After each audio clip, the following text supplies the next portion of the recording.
welcome to this, the most recent edition of EJIL Live, and I have with me Professor Simon Chesterman, who is currently also serving as Dean of the National University of Singapore School of Law, and a long-time contributor to the European Journal of International Law.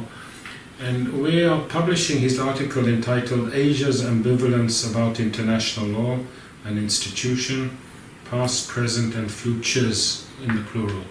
But maybe, Simon, you can start off and tell our viewers what is Asia's ambivalence about international law? So this is a piece that I basically waited a decade to write. It's a decade that I've been based in Singapore, part of Asia. I previously lived in China.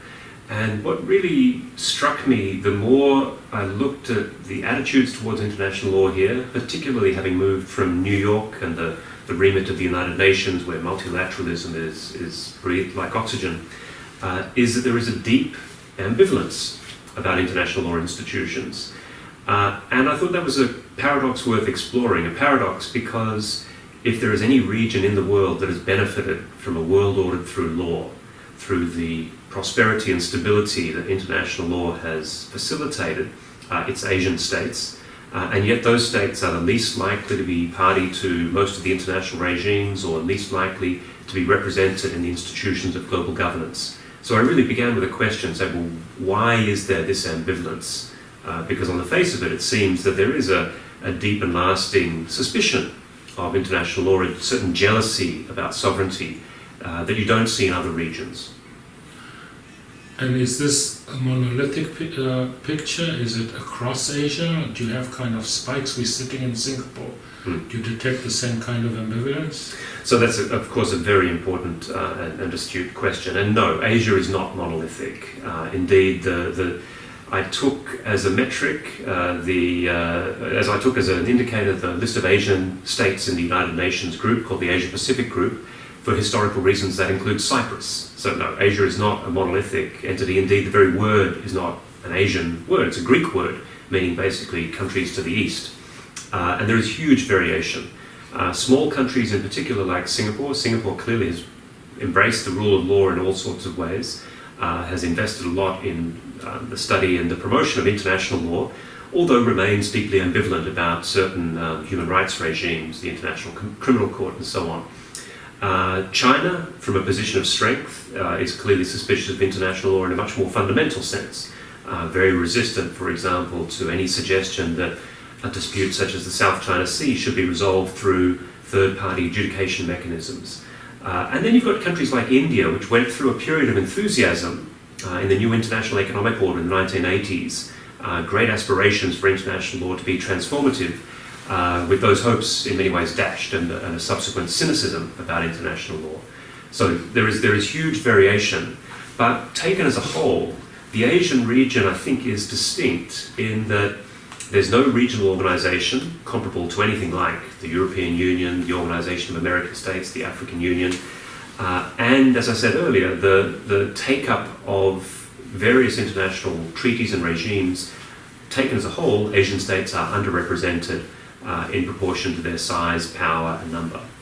And is there variation also in terms of what subjects or what disciplines of international law, say human rights most suspicious, trade maybe less? Or?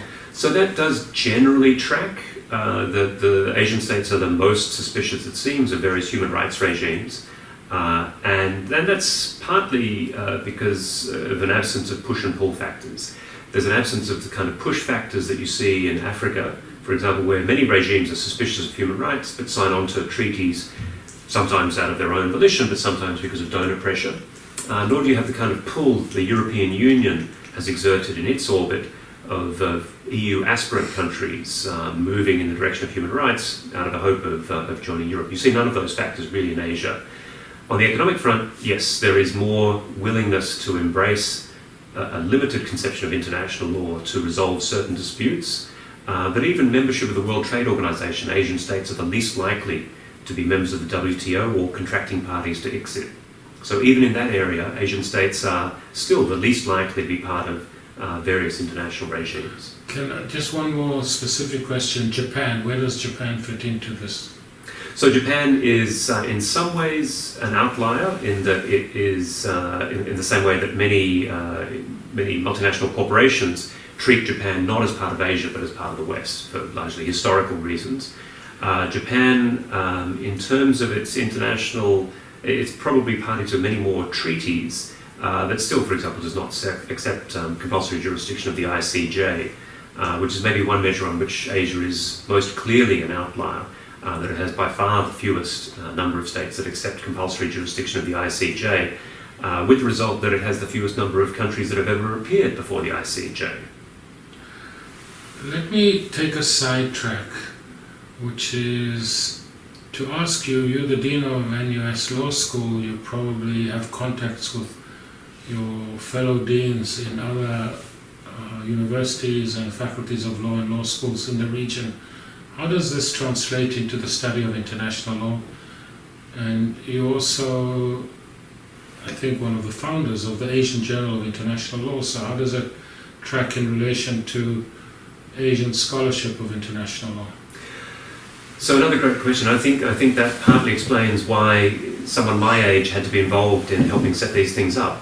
I was not one of the people who helped found the Asian Society of International Law, but that was only launched in 2007.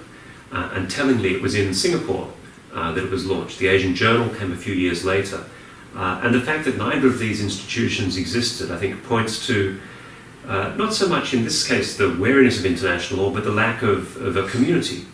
And so we created the Asian Society of International Law, basically, and there was a lot of Japanese support, in addition to Singaporean support, because it was seen as a means of promoting a community of scholars and promoting this body of law in a region where it had not been promoted in that way.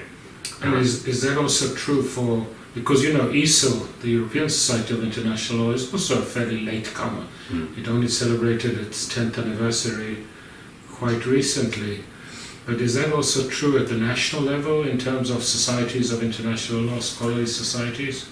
I believe so. There are some well-established societies. So Singapore for a long time had a Society of International Law. Singapore, in Thailand, the Philippines. Some countries do have traditions, but I think I would want to look carefully at the data, and this is not part of the article, but I would suspect that the number of societies would be far fewer in Asian states, and that international law would not be as much of a part of a curriculum in an average Asian law school, certainly as it would be in a European law school, if one includes European law in that area.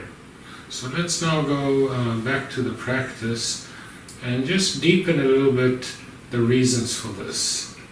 So there's an intuitive kind of, one remembers for ages the Singapore so-called doctrine on human rights, that they were imperialist, that they were a way of imposing European or Western values and insensitive to local culture. But beyond that kind of basic intuition, you explore more deeply in your article some of the reasons for this. Yeah, and so I start looking at the historical reasons, and I think it's easy to adopt a perspective that ignores history. It's also easy to rely heavily on history to justify practices that are not supportable. So, for example, the Asian values debates of 20 years ago, there is a kernel of truth that yes, human rights are a Western invention in one sense, but in the same way that paper and gunpowder and the compass are Chinese inventions, that doesn't mean they're not useful for everyone. And I think one reason I felt comfortable writing this article is that the debate has progressed a lot on human rights. You can now have a much more serious conversation about human rights. Various Asian states, Singapore, China, have submitted to the Universal Periodic Review, and so things are a little bit different in that context. But there is a germ of truth to that historical explanation, and so I look in particular at the work of Tony Anghie and others on the relationship between the imperial project and international law. And I think there really is an important history that needs to be understood of the manner in which international law not only legitimized the colonial project, but took its legitimacy from that project, and was seen very much as something that was to be imposed on the world, and many people thought that that was a good thing. So you have that questionable legitimacy in the sense that many Asian states, most Asian states, literally did not participate in the drafting of international law, didn't take part in the major conventions, and now are expected to accept that to court.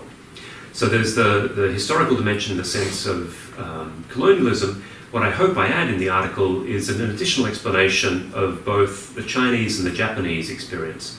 And maybe the Chinese is perhaps the most interesting, because China's attitudes today towards international law are clearly coloured by the historical experience, what they refer to as the unequal treaties that were imposed upon them by colonial powers in the 19th and into the 20th century, the century of humiliation, as the Chinese would describe it, and then their subsequent, as they would see it, exclusion from the United Nations, where for decades Taiwan or Taipei represented China in the United Nations. All of this encouraged a view of international law which was very much in line with the socialist view of law generally, that law is not an abstract principle that applies to all equally, it's a tool to be used instrumentally. The Japanese experience and the post-war experience in Japan, I think, did also encourage a view that international law was to be imposed selectively, in the way that some cases were tried and some were not, the way in which race and colonialism were excluded from the post-war treatment of Japanese war crimes. I think all of this builds up to a picture where, again, I'm wary of drawing too large a generalization, but I don't think it's unrealistic to say that many leaders of Asian states, in the light of their history, view international law as something that served the colonial project of the colonizing powers, was routinely used for instrumental reasons, or at least used selectively. So all of this makes it harder to accept international law as an abstract principle that should be applied to all, and that states should sign on to various treaties simply because that's what all states are expected to do. So what impact, if any, would the kind of thesis, for example, of the late Nino Cassese, one of the founders of the European Journal of International Law, which actually said that in the post-Second World War period, international law accepted these notions of legal families, and that there could be no international law without a certain, at least broad consensus among the legal families. And in that way it was an empowerment of, a redress of the colonial horror, at least on the face of it. Did that have any purchase? So yes, I think certainly the evolution in thinking about human rights, for example, shows that. The embrace of international economic law shows maybe more of an instrumentalist view again, that international law can be useful in this sense. But so I don't think those historical explanations are sufficient to explain the current attitudes. They are often used opportunistically.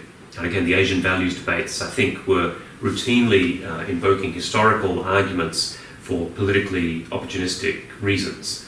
And so that's why I think that other explanations also need to be brought to bear, such as in particular the diversity of Asia. The fact that you have such diverse countries in terms of size, power, traditions, that partly explains the absence of regional organizations. Also the novelty of sovereignty. Many of these countries became sovereign entities relatively recently. That encourages a certain jealousy of sovereignty.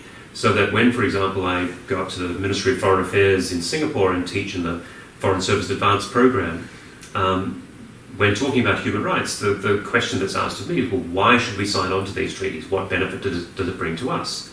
And there is an argument that one can make there, but in many European countries, or the fringe European countries, for example, those questions are not asked, at least in quite the same direct way.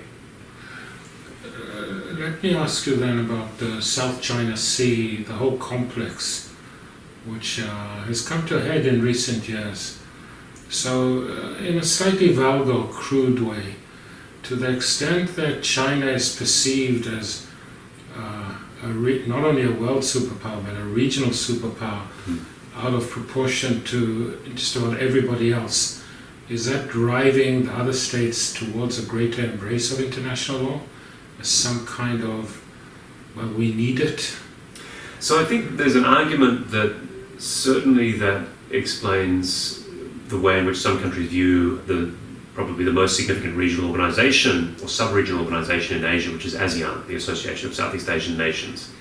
I think this group of countries, and Singapore among them, realise that as very small countries with very big neighbours, ASEAN is a means of bringing together 600 million people, a couple of $1 trillion economy, which might have some leverage. China has very astutely acted to try and undermine that periodically by in a kind of divide and conquer approach, by emphasising its preference for bilateral relations. In the case of the South China Sea, the tension between China and ASEAN, and China and Singapore in particular, has reflected China's preference for resolving disputes like the South China Sea bilaterally. Now, given that this is a multilateral dispute, in which happily Singapore has no claim, but given that there are many countries involved, this would seem to be a classic case in which a multilateral dispute would be one that would potentially benefit all parties. But I think China clearly recognises that it's in a far stronger position if it deals with the parties individually. Therefore, many countries were watching with interest when the Philippines brought its action under UNCLOS. Most countries are now watching China's reaction with great interest. That said, I do think it's striking, and this is why I argue in the paper that we're not seeing a complete divergence, that even in the case of the South China Sea, where China has emphasised that the South China Sea is incorporated within its core interests, that this is something that it regards as vital to its sovereignty, although it hasn't really specified exactly what it's claiming in the South China Sea, even though it has rejected the tribunal's finding, rejected the jurisdiction finding, rejected the merits, China has not denounced UNCLOS itself. Partly because China does see that it benefits significantly from, among other things, the deep seabed regime. So I think there is a calculation going on in China. It's not always apparent. There's a lot of guesswork in interpreting what's going on, and a lot of ambivalent signals being sent out from China, or ambiguous signals. But certainly China, as the big power in the region, on questions of sovereignty in particular, has demonstrated that it's not amenable to third-party dispute resolution, and is willing and able to exercise its diplomatic, political, and potentially military power to pursue its ends. So here's another delicate question. For the last 5 or so years, I've been very deeply involved in a research project on the legal dimensions of ASEAN. And in fact, the legal dimensions of ASEAN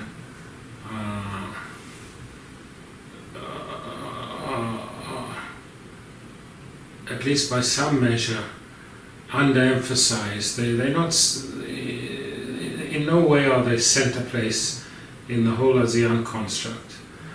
And my view is that that's not because of some kind of suspicion or rejection of international law, but it has to do with the internal culture of the rule of law in these countries. Is that not also part of the story? That sort of commitment to international law, I mean, you set it against the ambivalence of Asia is implicitly set against the non-ambivalence, especially of Europe. I mean, America is a story around to itself. But is there no nexus between the internal conception of the rule of law, recourse to courts, legal remedies, and that just spills over also to international law? So I think there is something to that explanation, but I don't think it correlates completely with the take-up of international law. And that's partly because many jurisdictions do have the dualist approach, that they'll treat domestic law and international law separately. They're handled by different agencies. Within ASEAN, one of the many interesting aspects of ASEAN is to actually interrogate what it is as an entity. And the first piece I wrote on ASEAN is called simply, Does ASEAN Exist? In particular, as an international legal person. And so for decades, ASEAN really was an annual meeting of foreign ministers.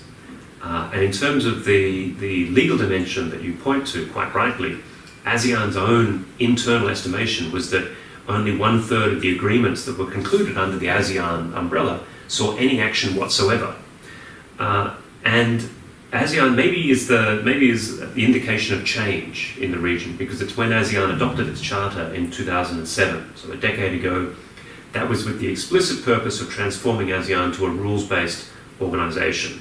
And that was partly so that it would be taken seriously both internally and externally. Because up until that point, some of the states took it seriously internally, but externally if you had a meeting with ASEAN, that did not save you 10 meetings with other foreign ministers, it was simply an 11th meeting. So within ASEAN, I think we have seen a gradual change, and I think the Integration Through Law project has been part of that, towards seeing the benefits of a meaningful, legally grounded regional integration entity. And at least on the economic sphere, we've seen some modest traction, at least on tariffs and so on. But there's still the anomaly that within ASEAN, and with this underspecified term, the ASEAN way, which in some ways a code, we don't resolve disputes by law, we resolve disputes by discussion. So the members of ASEAN are happily committed to quite robust disciplines, say within the framework of the WTO, and ASEAN, which is meant to be a much more cohesive regional organization, finds difficulty even in adopting legal institutions and mechanisms which they are quite happily to participate on the international level. That's where I saw this kind of, why I called it an anomaly. Yes, and I do think that that's certainly true, that there are agreements even bilaterally among ASEAN countries where they agree bilaterally with something that is weaker than they've already agreed multilaterally through the WTO, for example. But again, I think that goes to the purpose of ASEAN, which maybe is a special case of ASEAN really as a means of trying to bind together these countries in the face of global uncertainty, originally in the context of the Cold War, then the rise of India today, the rise of China. And so I think that the fact that these countries have set up this regime where, as you go through the Charter, the highest dispute resolution mechanism is the meeting of foreign ministers, that it reflects a preference, as you say, for the so-called ASEAN way of consultation and consensus building. And to me only makes sense if you think of the purpose of ASEAN not as being the creation of a meaningful, robust international organisation that has significant power, but as a cooperation and coordination mechanism. And that's reflected in the budget. The entire budget of ASEAN is still in the order of $15 million per year, and a very unusual approach to sovereign equality that means that each of the 10 members of ASEAN put in 1/10. So Laos puts in 1.5 million US, Singapore puts in 1.5 million US, so does Indonesia. And a very weak secretariat. Yes, and it's a kind of starve the beast approach in many ways, that there's not even the capacity for a strong secretariat with that kind of budget. So you talk in your paper about futures of international law in Asia. So maybe outline to us, what are these different futures? So basically I posit it in terms of three models, and all of this of course is a provocation to further discussion and research. And EJIL likes provocation. Right, good. So the three possible scenarios that I map out are status quo, divergence and convergence. And the status quo I think is unsustainable. And actually part of that status quo question was prompted by a reflection on a lecture you gave here on the sleepwalking the sleepwalking metaphor in Europe. In this case it was sleepwalking in the context of the United States and its decline. So the status quo in Asia, where you have this prosperous, stable regional order, is subject to security guarantees that the United States, when I was writing this, the United States seemed unlikely to be able to maintain into the future. Donald Trump now seems unwilling to maintain at least some of them into the future. Well, that's if we read what he said yesterday. Yes. He might be saying something totally different tomorrow, but let's wait and see. An important caveat. But also it presumes a certain political passivity on the part of China in particular, to be a rule taker rather than a rule maker. And basically in the sweep of human history, there's no case, at least that I've seen, of a rising great power that comes to hold the majority of GDP, or the largest individual GDP in terms of economic might, the strongest military, which eventually China could have, and simply accept the normative order that has been given to them. So for all these reasons, I think the status quo is unlikely to maintain in the current way. But is divergence a possibility? There have been some very some provocative articles about not Westphalia but Eastphalia. Do the Asian states present a radical change to international order? Eastphalia. Eastphalia. Ah, yes, a pun I could have played up now. In a future article, maybe. I'll footnote you, of course. And apart from the ASEAN way that we were just discussing, which is not really a formal challenge to an international order, it's more a mode of diplomacy, if there is an Asian approach to sovereignty, it's not an alternative model, it's a conservative model. If there is something that typifies many Asian states' attitudes towards sovereignty, it is a protection of the traditional prerogatives of sovereignty. It's a wariness of human rights, a reluctance to enter into international obligations that will constrain domestic power. It's very much a kind of 19th century non-interventionist and even non-interference model of sovereignty. So I don't see it as a complete divergence. Again, the South China Sea is an interesting example that China has been very careful to reject the tribunal's ruling on the South China Sea, but not to reject the normative regime of which that ruling is a part. So I don't think divergence is a real, I hope divergence is not a real prospect. And so we're left with convergence. And convergence, what I mean by that is that with the rise of Asian powers in terms of the role that they play internationally, and the role they play within organisations, within the institutions of global governance, that is going to increase. And what we might then see is a change of tone and a change of substance. In terms of the tone, we may well see more Asian-style diplomacy, more efforts at consultation and consensus. There are some benefits to that. It can sometimes lead to outcomes. It can lead to a situation where everyone feels comfortable with the result that is achieved. But it comes at a cost. It comes at the cost of delays. Sometimes this means that there's no agreement for long periods of time. And it can sometimes mean that what you get is a veneer of consultation and consensus while the real politics is going on underneath. So that's in terms of the style, if you like, or the tone. On the substance, I think you will see a slow in the expansion of norms such as responsibility to protect, which is something that I've worked on in the past, which has been greeted with some suspicion in Asia. How is all of this going to manifest? Well, one thing that I track in the article is the role that China plays on the UN Security Council, just to pick one example, and maybe not China specific, but China has gone through a very interesting evolution from being the power that abstains the most to the power that vetoes among the most. And so China is both, if one thinks of that as a negative, then that's China exerting its power on the international stage. But it's also worth pointing out that China now deploys more peacekeepers and civilian police for the United Nations than all the other permanent members combined. So more CIVPOL and more UN peacekeepers than Britain, France, Russia and the United States put together. So I think it's going to be an international order in which more Asian voices will be raised, but I wouldn't presume yet to say what the content of those statements will be. As we near the end of this discussion, sort of thinking about your piece and preparing for this discussion, there's a different and worrying type of convergence.